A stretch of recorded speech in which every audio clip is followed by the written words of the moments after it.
երբ այսպես կոչված ընդդիմություն ասում է ինքնորոշում, when the so-called opposition says self-determination, this does not contradict the policy of the incumbent authorities because the authorities say they will determine the border between Armenia and Azerbaijan, while Artsakh will be left to become self-determined on its own. It turns out that this is an issue for Artsakh and Azerbaijan to solve. Self-determination means you acknowledge the fact that that territory is legitimately located in the territory of Azerbaijan, and now you have to obtain a certain status by taking advantage of the principle of self-determination. First of all, a question comes to mind. We Armenians had been constantly talking about self-determination for 30 years and didn't achieve anything when we had much more powerful and stable positions. Why do they think it will be possible to do anything now? The other thing is that self-determination itself is so indefinite. The opposition says Artsakh is not going to be a part of Azerbaijan. What is it going to be? Is it going to be a part of Russia or a part of another country? The opposition says Artsakh is going to be free and independent. Does the opposition truly believe that a particular country will recognize Artsakh's independence now after not having recognized it for the past 30 years? This is why the National Democratic Alliance has a clear-cut plan that does not oppose the current proposals. And this is very important because it is difficult to oppose the powerful countries. However, at the same time, the plan provides the opportunity to solve this issue in favor of us Armenians. In particular, they say it is necessary to sign a peace treaty and carry out delimitation and demarcation. And we are not against that.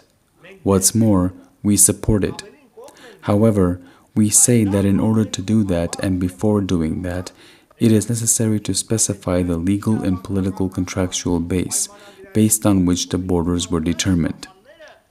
Taking into consideration the fact that Azerbaijan itself has renounced the Soviet region stated in the two major documents of August 30th, 1991 and October 18th, 1991, one of which is referred to as a constitutional act, and has considered that Soviet region an occupied region, it can't rely on the Soviet decisions and certain Soviet administrative boundaries as its own state borders and official borders.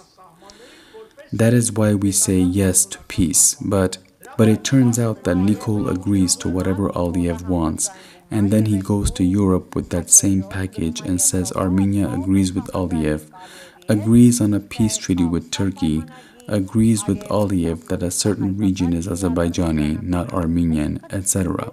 In other words, we Armenians couldn't have had such a bad and anti-Armenian leader if we wanted to. I have not seen such a thing in any country and in history. Unfortunately, you are right because, look, we Armenians often complain about Europe and the United States, but we need to understand that there is an important factor.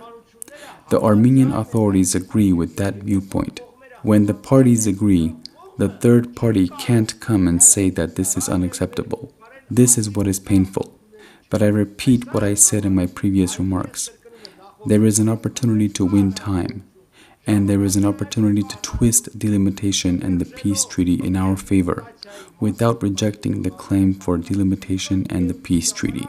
Անշրջել մեր օգտին։ Բաժանորդագրվեք Ազգային-Ժողովրդավարական Բևեռի YouTube-յան ալիքին։